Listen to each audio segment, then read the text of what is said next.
Bismillahirrahmanirrahim. Alhamdulillahirrabbilalamin.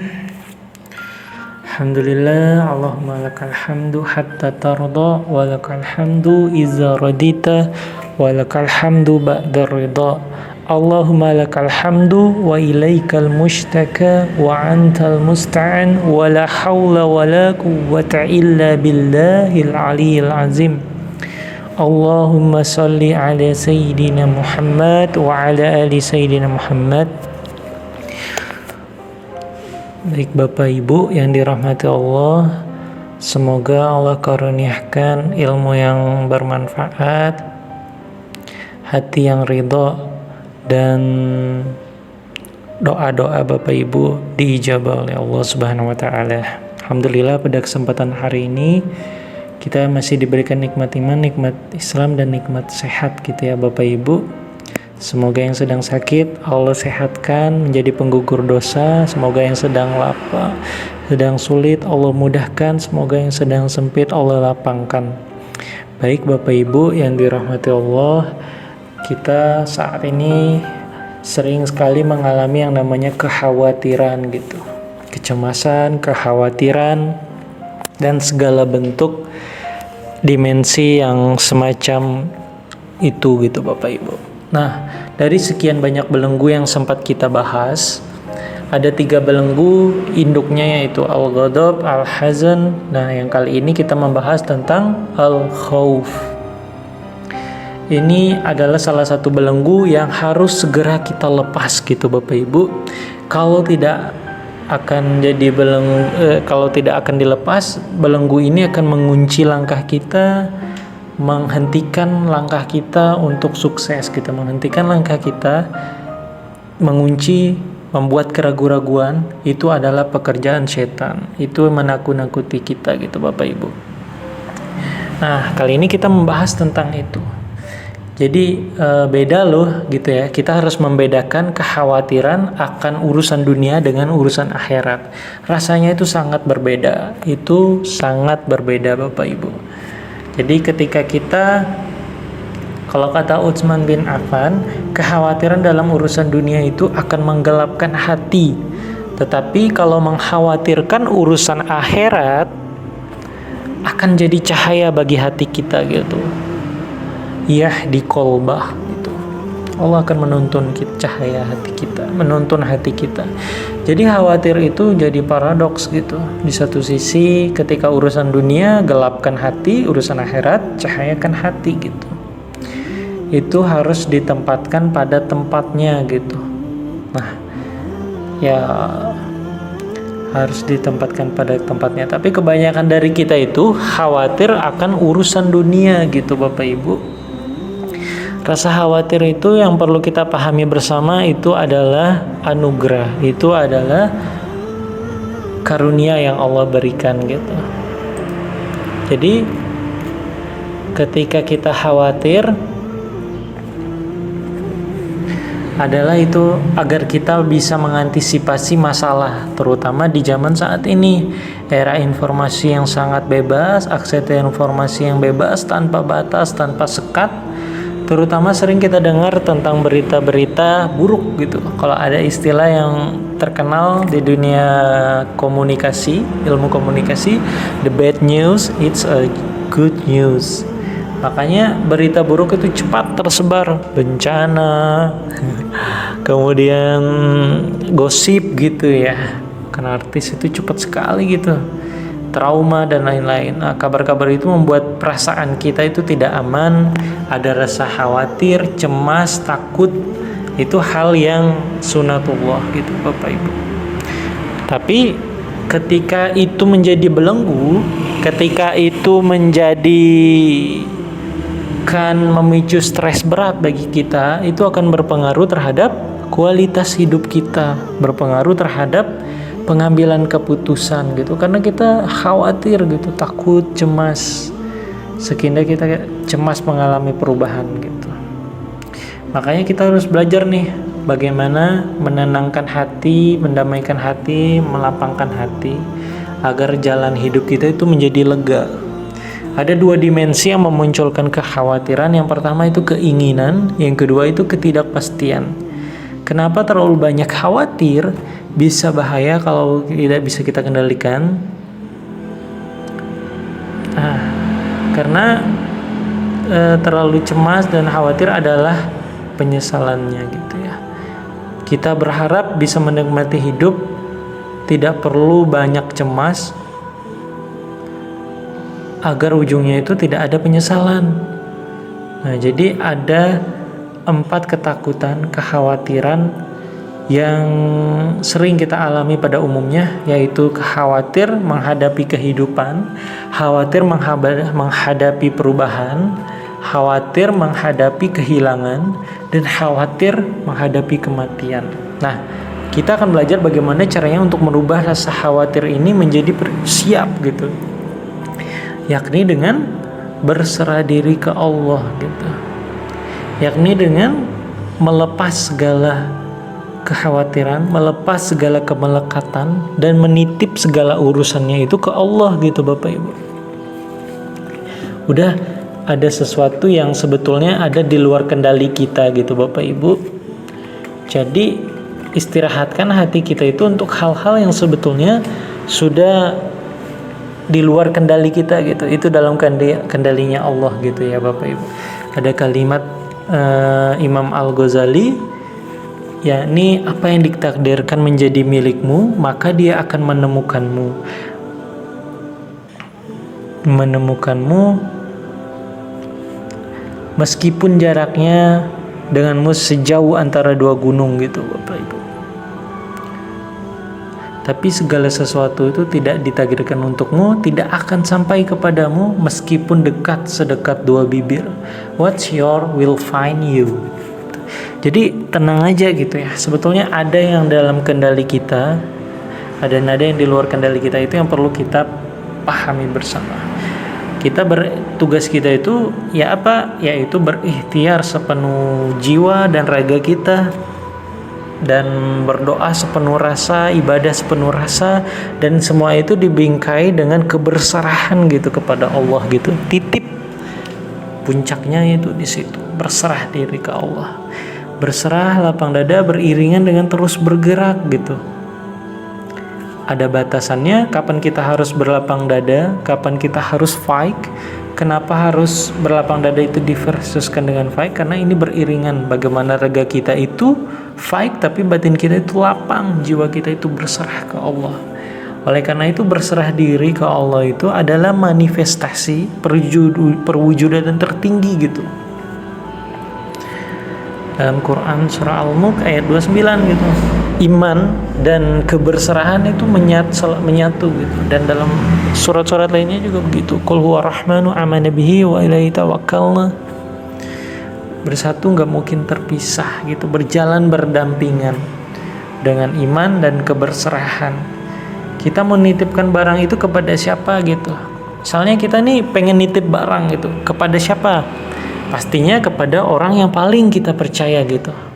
Tidak mungkin kan kita menitipkan barang ke orang yang tidak kita percaya gitu. Nah, begitu juga ketika kita memiliki keimanan, kepercayaan melimpah gitu kepada Allah, pasti kita akan menitipkan, menyerahkan, berserah gitu. Apapun urusan kita, sekecil apapun itu ke Allah gitu. Jadi yang perlu kita bangun itu dalam melepas belenggu kekhawatiran itu belief sistemnya gitu. Keimanannya dulu gitu. Kepercayaannya dulu ke Allah gitu. Bagaimana mungkin kita bisa percaya dan yakin ke Allah ketika kita masih khawatir dengan apa yang terjadi di masa depan gitu. Padahal sudah tertulis 50.000 tahun sebelum langit dan bumi diciptakan, itu sudah tertulis di Lauhul Mahfuz gitu.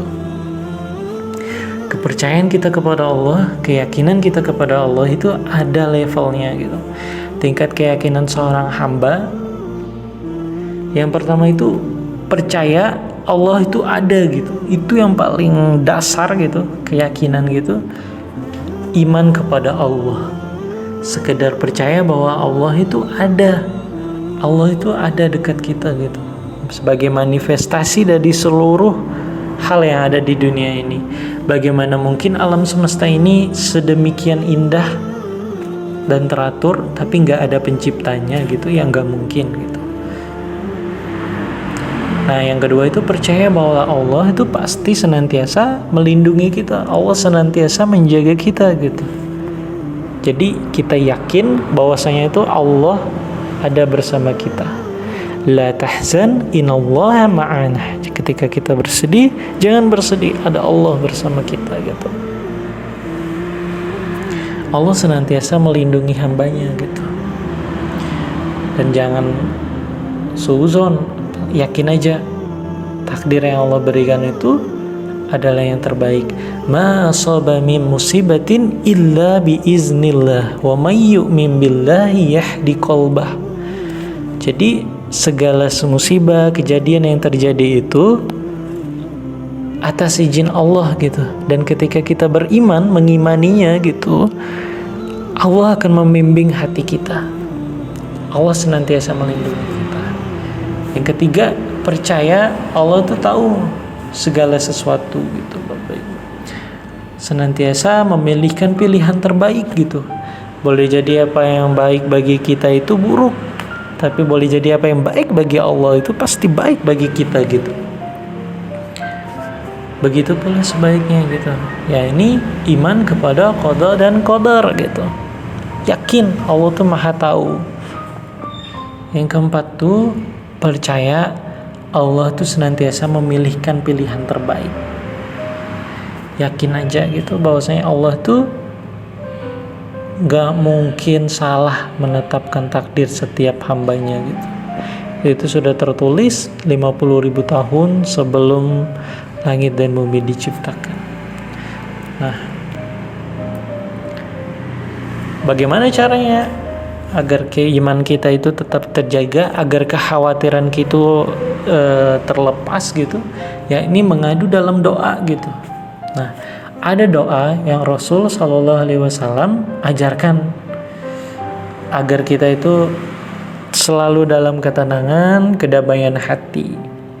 Nah, rahasia kedamaian hati itu bisa kita temukan dalam doa yang diajarkan oleh Rasul Shallallahu Alaihi Wasallam, yakni Allahumma inna as'aluka nafsan bika mutma'innah tu'minu biliqa'ik wa tarda biqada'ik wa takna'u bi'ata'ik.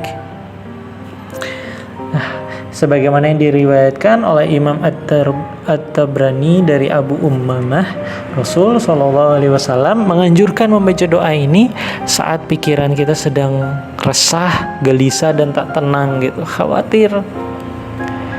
Artinya itu, ya Allah, aku memohon kepadamu jiwa yang merasa tenang kepadamu, yang yakin akan bertemu denganmu, yang ridho akan segala ketetapanmu, dan yang merasa cukup dengan segala pemberianmu.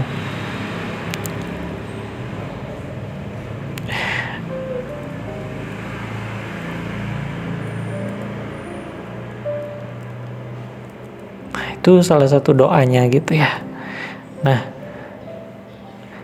sebelum kita ke sana, jadi teman-teman, kita harus bisa memisahkan gitu ya, yang di dalam kendali kita dan di luar kendali kita. Contohnya nih, misalnya kita takut, khawatir, cemas ditinggal gitu ya oleh orang tua, wafat kita. Apa yang dalam kendali kita?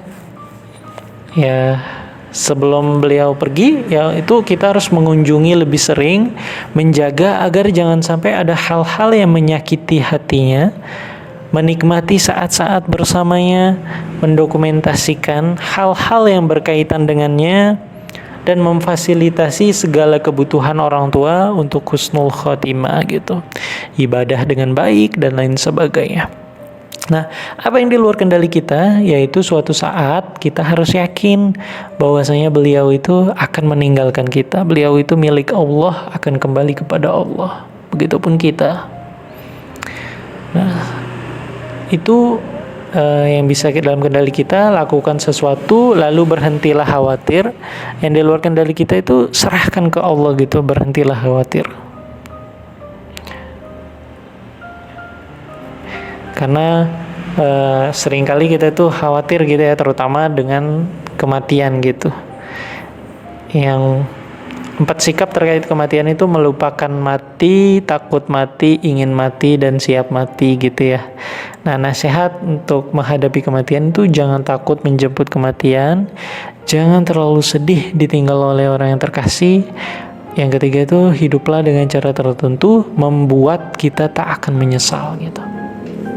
Nah, kembali kita harus mengamalkan nih doa Rasulullah SAW untuk menenangkan hati kita ya Bapak Ibu.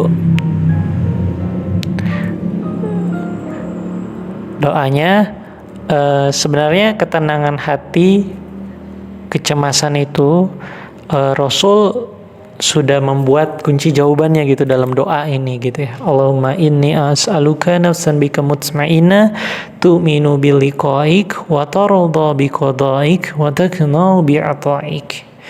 Ya Allah, yang pertama, rahasia pertamanya itu tu'minu biliqa'ik, jiwa yang yakin bertemu dengan Robnya, jiwa yang sadar tentang ujung perjalanannya gitu, bahwasanya kita itu milik Allah dan pada akhirnya kita akan kembali ke Allah gitu.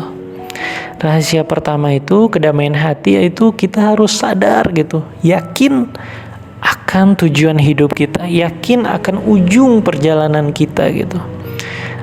Jadi setelah kita tahu ini, khawatir kita itu akan terkikis. Nah, apa itu maksudnya? Yaitu kita tahu tujuan arah hidup kita gitu. Kita itu akan tenang ketika kita tahu arah tujuan hidup kita Bapak Ibu.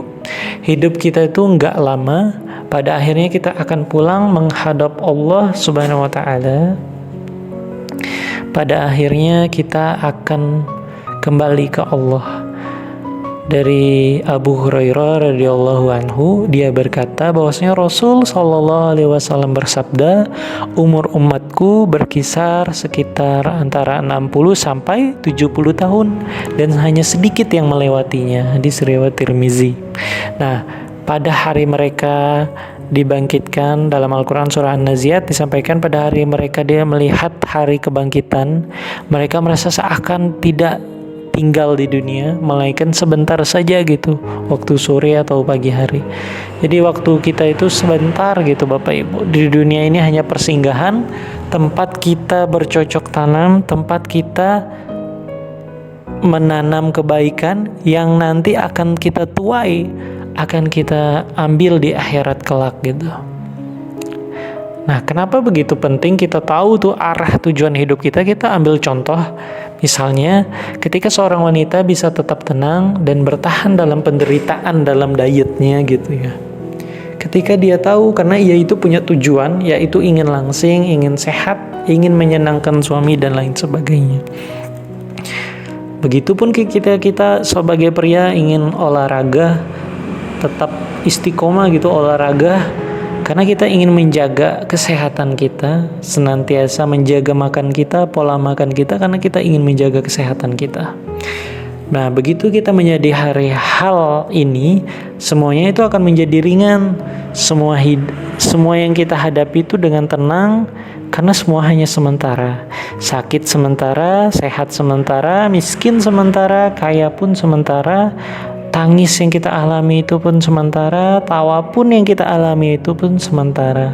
Kadang di atas, kadang di bawah, kadang pun kita dipuji, kadang pun kita dicaci, kadang kita didekati, kadang kita dijauhi, dan pada akhirnya itu hanya sementara. Di ujung perjalanan yang kita tuju ialah pertemuan dengan Allah Subhanahu wa Ta'ala. Semoga kembali dalam pelukan cintanya. Nah, karena kita harus sadar nih, rumus hidup, frame hidup seorang beriman itu inna lillahi wa inna ilaihi raji'un. Kita ini milik Allah dan akan kembali kepada Allah. Jangan hanya sibuk mikirkan bagaimana hidup enak sampai lupa memikirkan bagaimana mati enak gitu. Kunci paling dasar kedamaian hati yaitu bersungguh-sungguh untuk menyadari dan memperjelas tujuan akhir hidup kita ini Bapak Ibu. Nah, Kemudian kunci kedua yaitu dalam doa ini watardo biqadaik. Jiwa yang ridho terhadap apapun yang menimpanya, apapun yang diterima. Di mana kedamaian hati itu berada? Yaitu berada di hati orang-orang yang selalu ridho, selalu terima apapun ketentuan yang Allah berikan. Enak atau enggak enak, senang ataupun susah, menang ataupun kalah, ya ridho gitu. Karena Allah pasti dan akan memberikan yang terbaik untuk hambanya. Hambanya selalu siap, selalu bisa memaknai setiap kejadian yang Allah berikan dengan cara yang indah. Ketika kita banyak masalah, kesusahan datang menyapa, boleh jadi itu kita harus yakin itu menjadi penggugur dosa gitu. Tidak semua kepahitan itu buruk, tapi kepahitan itu agar kita tuh dekat ke Allah. Kepahitan itu agar kita dekat ke Allah dan itu akan menjadi penggugur dosa gitu.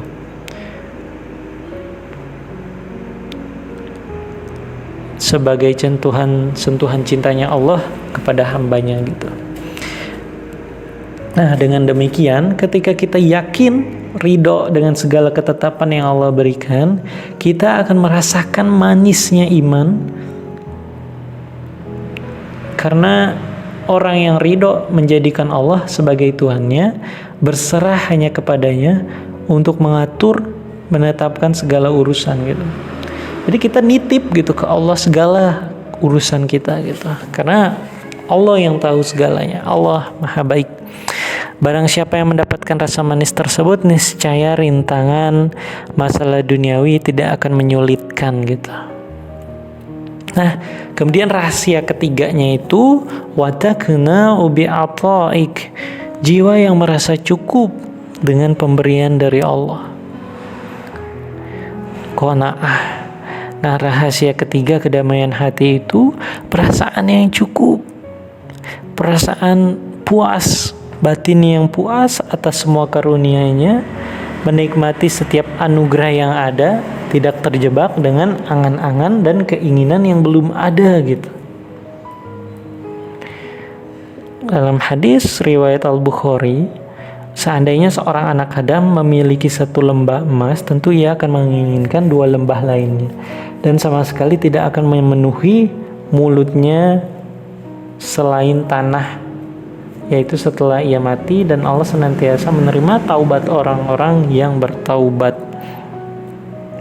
Nah, orang yang berdamai hatinya itu, orang yang tenang hatinya, tidak khawatir, itu selalu menyibukkan diri untuk mengingat-ingat dan menghayati nikmat yang begitu banyak dari Allah gitu. Tidak risau, tidak khawatir dengan apa yang belum ada, tapi justru mampu mensyukuri apa-apa yang telah Allah berikan gitu. Karunia apa yang telah Allah berikan. Maka dengan itu kita akan menemukan gitu kedamaian hati. Nah, action plan-nya apa dalam untuk menyikapi rasa khawatir itu? Yang pertama itu resapi dan baca doa ini. Doanya tadi, Allahumma inni as'aluka nafsan bika mutma'inna tu'minu biliqa'ik wa tarda biqada'ik wa takna'u bi'ata'ik. Hafalkan, resapi, dan baca doa ini terus Bapak Ibu di setiap kesempatan dengan penuh kehusyuan gitu. Karena hanya Dialah yang bisa menurunkan kedamaian hati. Hanya Allah lah yang maha membolak-balikan hati manusia. Perbanyak waktu kita untuk tafakur, mengingat-ingat tujuan akhir hidup kita ini, dan kita harus senantiasa berupaya untuk serius menggali sisi-sisi positif hikmah yang ada dalam setiap kejadian gitu. Jadi itu dihafalkan doa tadi, mudah-mudahan Allah ridho, mudah-mudahan kita semua selalu dalam lindungan Allah Subhanahu wa taala. Jazakumullahu khairan katsiran. Subhanakallahumma wa bihamdika asyhadu an la ilaha illa anta astaghfiruka wa atubu ilaik. Sekian dari saya, jangan lupa di subscribe channel YouTube kami. Insya Allah nanti ada tips dan trik yang menarik gitu ya untuk Bapak Ibu semua. Ya, terima kasih. Semoga semuanya sehat selalu. Wassalamualaikum warahmatullahi wabarakatuh.